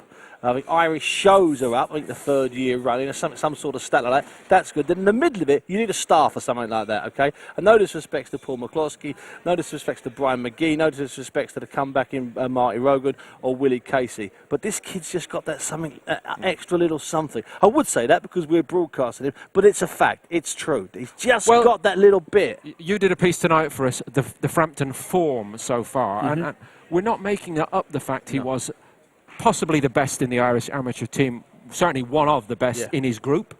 He had the titles as an amateur to back it up. As Steve mentioned, it wasn't just winning the titles and moving on quickly. It was a totally credible amateur career, the grounding for all the best young fighters, really, in Ireland over the years. He did all those obstacles, got rid of them all on the way up before even turning professional. And then there was that assurance with that in the bank. Well, that's an even more a bigger plus, if you like, because the best amateurs don't make the best professionals. And not necessarily with his style either. Exactly. You know what you normally find with the short guys, short diminutive guys like Mr. Frampton, they're sluggers. They get in and they just have a bit of a tear up, and that's how they make the name, and that's what they trade off. But not this guy. He seems to have a lot more about him than just being a two-fisted slugger. So, okay, we've had the amateur pedigree, and now he's transferring that into the professional game. And the most impressive thing is about, for me, where you consider the amateurs and the pros, is that, you know, they are two different subjects. They're two different, almost like sports. But he's made a transition quite easily from the amateurs to the program. He's looking more and more complete now as a pro. Look back at your own great career. Okay. And I was actually at many of your early fights, but from memory, Duke, correct me if I'm wrong, you were some of the time going 6, 8, 10 rounds quite early in your career.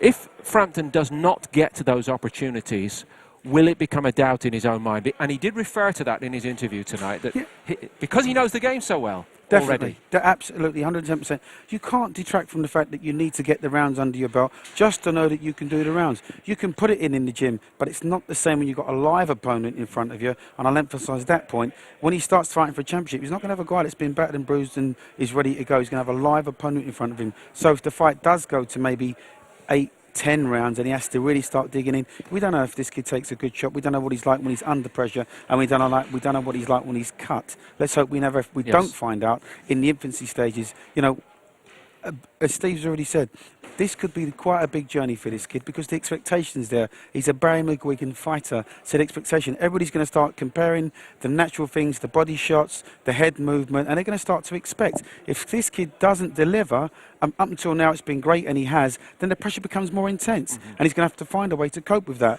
He's got a great mentor. Not only is McGuigan a good manager, you know, to pick this kid out, but Barry McGuigan will also be a great mentor to this boy. Of course, the better men, and no disrespect again to Reid, but the slightly better men who might be next will have watched this finish tonight and they'll already be saying to themselves, that will not be happening to me. They will lay their plans. Make no mistake about it. You know, he's not quite world-class yet. So let's not get too carried away with the world-class scene or even the European scene.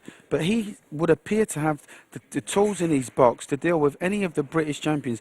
If, as has already been mentioned today, if they can dig into their pocket and bring the champion over to here, then there will be a new champion, and it will be Mr. Frampton. OK, you're the expert, I'm the outsider. But my one remaining question is this one. He's not been hit himself yet. Well, he must have been hit several hundred times by top quality amateurs in all of those amateur fights. He's been clipped a few times. Veronin clipped him. Veronin was, you know, the former three-time European champion. He clipped him a couple of times, but by that stage, Carl was going forward. Okay, if Carl was a raw novice amateur, and if he was a raw novice pro just knocking people out, I'd be slightly more concerned about his chin. I've got no concerns about his chin, because I don't think he's going to be putting his chin up in the air to get hit. And here's the beauty of matchmaking, okay? We can talk about all sorts of guys. Thankfully, all those guys on our list, Willie Casey, okay, Paulie Highland, Rendell Munro, Jason Booth, Scott Quigg, none of them are devastating single-punch knockout artists. Yeah. Let's not get away from that fact, okay? So that's why we're a little bit more confident. It doesn't mean we're cautious about matching Carlos. It just means that's the way you do business. So here's the problem we got, Paul. How do we get him up to 10 rounds so he can stop people in the 9th and 10th round? How do we get him 2 or 3 of those fights before about next September, October, and maybe one squeezed in December of next year in some sort of title fight? And that's where Barry. That's where Barry is going to have to earn his money. It's that simple. I neglected to ask Mr. McGuigan this question, again relating to his own career. What about 3 months in the States? Just for variety. Maybe a gym in Los Angeles it doesn't hurt. You know, my manager did that with me, and again, I can only speak from experience because I've took me travelling like a little globetrotter, living out of a suitcase. Because all we're talking about, Duke, is how big he can be in Britain and Ireland right now. We had 3 months in Vegas, we had 3 months in Los Angeles, Atlantic City, Reno, Denver, New York. We travelled, we learnt our trade, we stayed in the gyms. By the time I came back over here to fight for the British Championship, I believe in my 11th or 13th fight, I was more than ready physically because I'd had world-class sparring. You know, I sparred with some really good fighters. So, you know, it's all about a learning curve, and I'm sure he's going to learn the right way. But at this level so far, he is having what's qualifying as world-class sparring, because he's sparring his 28 rounds with John Simpson, who's a British champion. Because it's no good if you say we packed him off to Japan to spar with Nishioka, the guy that did such a job on Rendell Munro. That would be pointless at this gap, because Carlos is going to here and Nishioka's starting here, so there's a big void they'd fall into, and Nishioka would have his day and have his way all day long. So you've got to, you know, it's no good just. You know, sometimes we get carried away. Mickey Duff was a genius.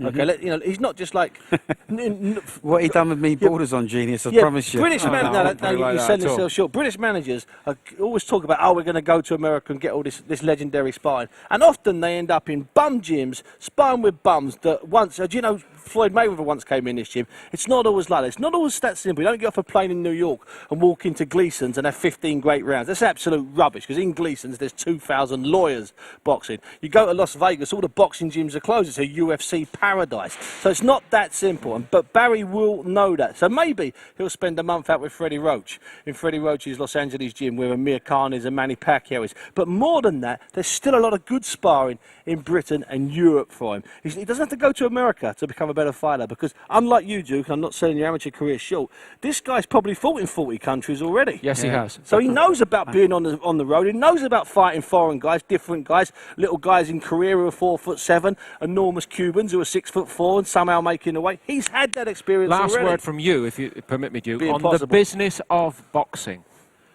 McGuigan and all the star Irish fighters with that little bit of extra charisma, the package was valuable. Does this man fit the package? Yeah, he's growing into it, and we are, as we said a couple of hours ago when we started this show, this is the start of the journey, and you can see how excited Barry is. I tell you, I'm a bit hot for this. I've got a bit of a buzz on for this one, Paul. I told you the Earthy World coming. I told you. I'm coming back. I love Belfast. I love Dublin. Well, we've got a prospect, haven't we? We have. Steve, great to have you on the show tonight. Thank you very much indeed. And as Duke, we always say it to you Thank too. you, Paul. Thank you very much for running your expert eye over the latest man, we hope, to follow in your tradition. Still ahead on Setanta Sports, there's iTalk Sport coming up live with Owen McDevitt. There's Premier League football tomorrow afternoon, Stamford Bridge for Chelsea against Everton, live on Setanta Ireland and HD. We're on air at 2:30. And from Italy on Sunday evening, the Serie A meeting of Catania and Juventus, 7:45 kickoff time, and again, Setanta Ireland and Setanta HD. Thank you very much for the pleasure of your company here in Belfast. Carl Frampton has taken another big step forward. The old place is buzzing. Bye for now.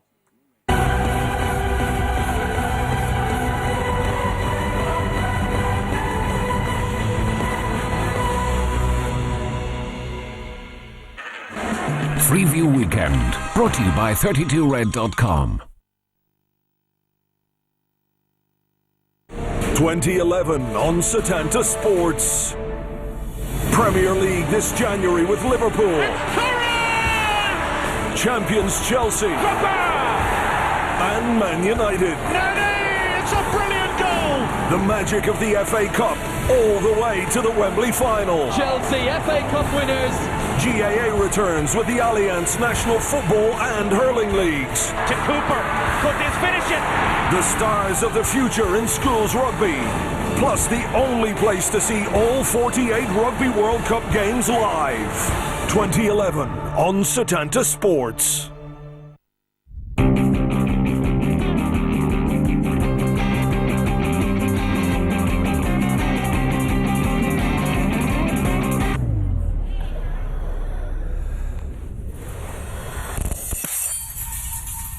Emporio Armani Diamonds.